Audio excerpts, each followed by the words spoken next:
Welcome to student dictation. Dictation 5 second बाद शुरू होगा। Ready start.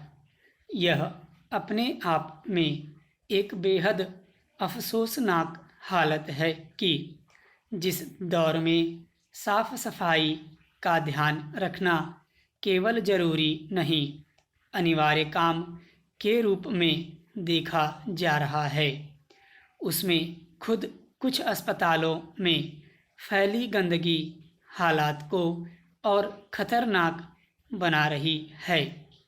ख़ास तौर पर जिस अस्पताल को कोरोना के इलाज के लिए विशेष रूप से तैयार किया गया है, वहाँ पसरी गंदगी अगर इस खतरनाक रोग सहित दूसरी बीमारियों को न्योता दे रही हो तो सवाल उठने लाजिमी हैं।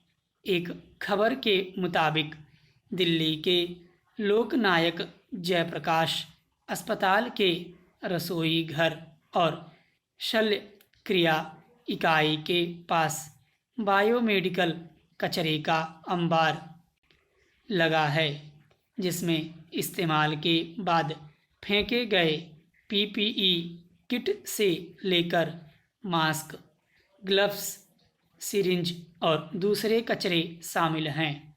पिछले दिनों हुई बारिश में खुले में पड़े कचरे की कई गठरियां फट गईं, जिसे वहां घुस आए आवारा कुत्तों ने और बिखेर दिया। यह इसलिए हैरान करने वाली बात है कि इस अस्पताल को कोरोना संक्रमितों के लिए विशेष रूप से तैयार किया गया है।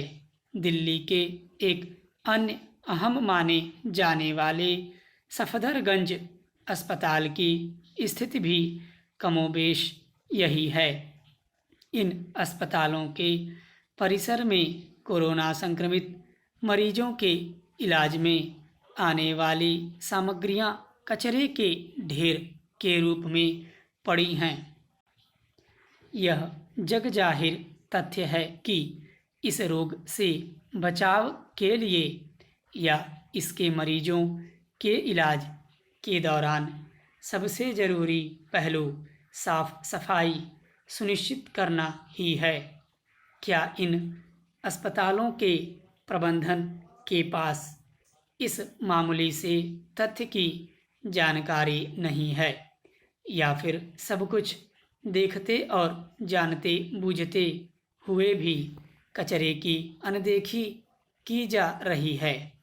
अगर सरकार ने इस तरह से कचरे को उठाने का काम किसी अन्य महकमे, एजेंसी या फिर कंपनी को सौंपा हुआ है, तो यह सुनिश्चित करना किसकी जिम्मेदारी है कि समय पर और सही तरीके से जमा हुए कचरे को उठाकर ले जाया जाए और उसका निर्धारित प्रक्रिया के साथ निपटान कराया जाए। अगर संबंधित एजेंसी या कंपनी पैसे या अन्य किसी वजह से अपनी ड्यूटी में लापरवाही बरतती है तो उसके खिलाफ सख्त कार्रवाई करने के बजाय अस्पताल परिसर में कचरे के ढेर को खतरनाक बनने की स्थितियां पैदा करने को किस आधार पर टालने लायक समझा गया? साफ है कि यह बहुस्तरीय लापरवाही का मामला है, जो अस्पतालों के परिसर में मौजूद मरीज से लेकर डॉक्टर सबके लिए बेहद घातक है।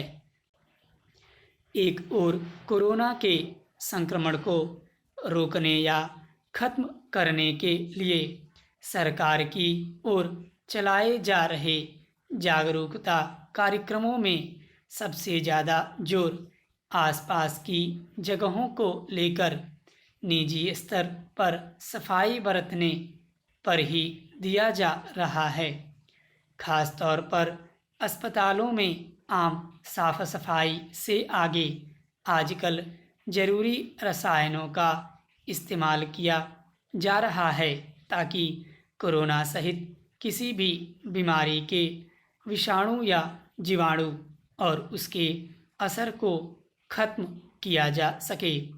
दूसरी ओर कुछ अस्पताल परिसरों की हालत अफसोसनाक हकीकत बयान कर रही है।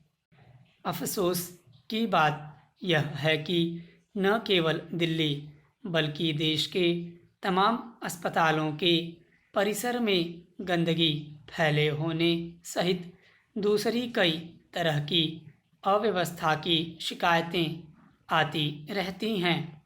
जिन अस्पतालों में कोरोना संक्रमित या इसकी आशंका में जांच कराने वाले लोग काफ़ी संख्या में पहुंच रहे हों, वहां उन्हें इस रोग के इलाज के काम आने वाले कचरे के ढेर का भी सामना करना पड़ता है। ऐसे में यह दावा कैसे किया जा सकता है कि परिसर में जाने वाला संक्रमण से मुक्त कोई व्यक्ति स्वस्थ रह सकेगा और इस खतरनाक रोग की चपेट में नहीं आएगा। स्टॉप।